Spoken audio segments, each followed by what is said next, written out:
اداسی گہری ہونے لگے تو من پسند چیزوں سے سب سے پہلے دل اٹھ جاتا ہے۔ لوگ کہتے ہیں محبت اتنی کرو کہ دل پہ سوار ہو جائے، پر میں کہتا ہوں کہ محبت اتنی کرو کہ بے وفا کو بھی پیار ہو جائے۔ محبت حاصل کرنے کے لیے کبھی بھیک نہیں مانگنی چاہیے۔ جس تعلق میں آپ کو دوسرے سے اپنی عزت نفس کو روند کر پیار کے دو بول مانگنے پڑیں، وہ کیسی مردہ محبت ہوگی۔ جہاں وقت کی چند ساعتیں بھکاری سمجھ کر آپ کی جھولی میں ڈالی جائیں، وہ بھلا کیسا تعلق ہوگا۔ یاد رکھیں، ایسے کسی بھی تعلق میں جان باقی نہیں ہوتی، وہاں ہم صرف اضافی بوجھ کی طرح ہوتے ہیں۔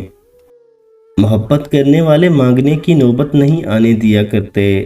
یہ رشتے ناتے، یہ تعلقات بزنس تھوڑی نہ ہوا کہ اچھے چلتے جائیں تو چلاتے جاؤ، کہیں ذرا سا برا لگے تو ٹھک سے بند کر دو۔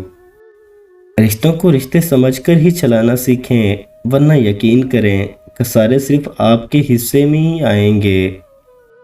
کبھی کبھار ادھوری محبتیں مکمل سکون ہوتی ہیں، جبکہ بعض اوقات مکمل مل جانے والی محبت عمر بھر کا روگ بن جاتی ہے۔ مرد شادی کے معاملے میں ہمیشہ خوبصورت عورت کو ترجیح دیتا ہے، کیونکہ ذہین عورت کو بے وقوف بنانے میں بہت مشکل پیش آتی ہے۔ جس تعلق کو قائم رکھنے کے لیے ہمیشہ آپ کو ہی پہل کرنی پڑے، اسے خدا حافظ کہہ دینا ہی بہتر ہوتا ہے۔ آپ بہت قیمتی ہیں، خود کو بے قدرے لوگوں کے پیروں میں نہ گرائیں۔ مڑ کر دیکھنے کی جرات بھی وہی کرتا ہے جسے یقین ہو پیچھے کوئی منتظر ہوگا۔ رنگین لباس پہننے سے زندگی کے کھوئے ہوئے رنگ کبھی واپس نہیں آتے۔ رشتے نبھانے کے لیے وعدے یا قسموں کی ضرورت نہیں، بس دو خوبصورت دل ہوں، ایک اعتماد والا اور دوسرا احساس والا۔